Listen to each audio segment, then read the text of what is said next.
జై శ్రీరామ్. అందరూ జాగ్రత్త. మన అందరికీ తెలుసున్నదే ట్యాక్స్. ఒకప్పుడు అనుకునేదాన్ని ప్రతి దాని మీద ఇంత ట్యాక్సా అని. బట్ మనం కట్టే ప్రతి రూపాయి ఇప్పుడు వర్తి అనిపిస్తుంది. ఎందుకంటే బోర్డర్లో వార్ జరుగుతుంది కదా. ఇటువంటప్పుడు మనం స్ట్రాంగ్గా నిలబడాలి అంటే ఫినాన్షియల్గా స్ట్రాంగ్గా ఉండాలి.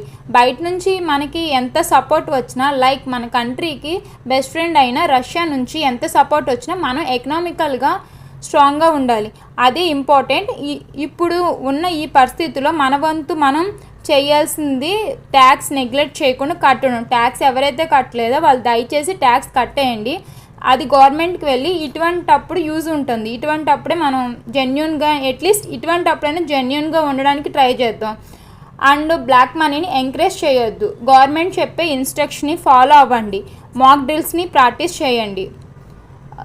ఎటువంటి ఫేక్ న్యూస్ని నమ్మకండి. ఫేక్ న్యూస్ని స్ప్రెడ్ చేయకండి దయచేసి. ఇటువంటి అప్పుడు వ్యూస్ కోసం ఎలా పడితే అలా ఫేక్ న్యూస్ని అయితే పెట్టకండి. మాక్ డ్రిల్స్లో ఇంపార్టెంట్ డక్ కవర్ హోల్డ్. ఇది అయితే భూకంపాలు వచ్చినప్పుడు కూడా యూజ్ ఉంటుంది.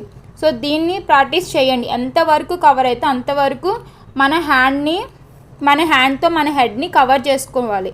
సో అందుకే బైక్ మీద డ్రైవ్ చేసేటప్పుడు హెల్మెట్ మస్ట్ అండ్ షుడ్ అని చెప్పేది.